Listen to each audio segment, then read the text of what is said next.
कोल्हापूर जिल्ह्याचा पालकमंत्री म्हणून ज्यावेळेला राज्याचे मुख्यमंत्री आणि दोन्ही उपमुख्यमंत्र्यांनी आमच्यावरती जबाबदारी दिली, त्यानंतर या जिल्ह्यातल्या कामकाजाला अधिक गतिमान करण्यासाठी मुख्यमंत्री प्रशासकीय गतिमानता अभियान की जे 100 दिवसांच्या प्रोग्राममधला एक अत्यंत महत्त्वाचा टप्पा आहे। या टप्प्याच्या अनुषंगाने आज पहिल्या टप्प्यामध्ये सहकार विभागातील वेगवेगळ्या पद्धतीच्या कामकाजाची गतिमानता वाढावी, विशेषतः लोकांना अनेक वेळेला छोट्या छोट्या गोष्टींसाठी बऱ्याच कार्यालयांमध्ये एरझाऱ्या मारावे लागतात। या सगळ्यांवरती जिथं जे काम होत असेल ते अधिक गतीनं व्हावं, काही धोरणात्मक निर्णय घ्यावेत, काही उणिवा असतील त्याच्याबद्दल सूचना द्याव्यात आणि जर कोणी चुकत असेल तर त्याच्यावरती कारवाई करावी, या उद्देशानं सहकार परिषदेचं या ठिकाणी सहकार दरबाराचं आयोजन केलेलं आहे। जिल्ह्यातल्या सगळ्या विकास सोसायटी असतील, पतसंस्था असतील, वेगवेगळ्या पद्धतीच्या त्यांचे ऑडिटचे विषय असतात, त्यांच्या छोट्या छोट्या परवानगीचे विषय असतात।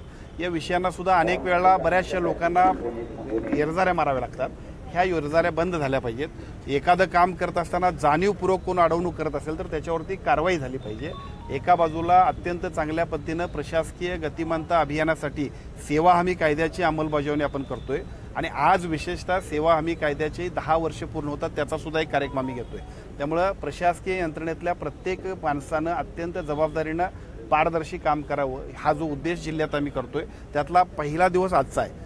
दर आठवड्यामध्ये उद्या पुढच्या आठवड्यामध्ये MSEBचं होईल, त्यानंतर टाउन प्लॅनिंग होईल, त्यानंतर प्राधिकरण होईल, त्यानंतर वन विभागाचं काम होईल, महसूल विभागाचं काम होईल, पुनर्वसनचं काम होईल।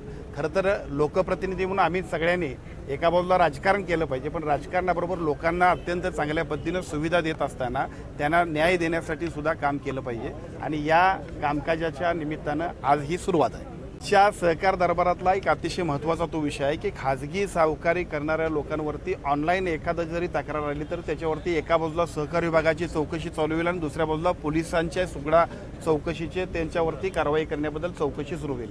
कारण आता एका बाजूला पतसंस्थांची चळवळ आपण बळकट करतोय, मायक्रो फायनान्सच्या यंत्रणेला ब्रेक लावून आपण अतिशय चांगल्या पद्धतीने बचत गटांची मुवमेंट करतोय आणि तिसऱ्या बाजूला राष्ट्रीयकृत बँका आणि सहकारी बँकांच्या माध्यमातून फायनान्स अत्यंत सुलभ पद्धतीनं आपण उपलब्ध करून देत असतो।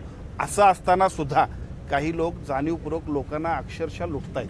त्यामुळे खाजगी सावकारीवरती कडक निर्बंध आणण्यासाठी आजच्या बैठकीमध्ये सुद्धा एका बाजूला सहकार विभागाला आणि दुसऱ्या बाजूला पोलीस प्रशासनाला सुद्धा आज आपण सूचना देणार आहोत, ज्याचा उपयोग जिल्ह्यातल्या अनेक सगळे आमचे जे काय अशा पद्धतीने खाजगी सावकारीला वैतागलेले त्रासलेले जे लोक असतील त्यांच्यासाठी अतिशय चांगल्या पद्धतीने होणार आहे।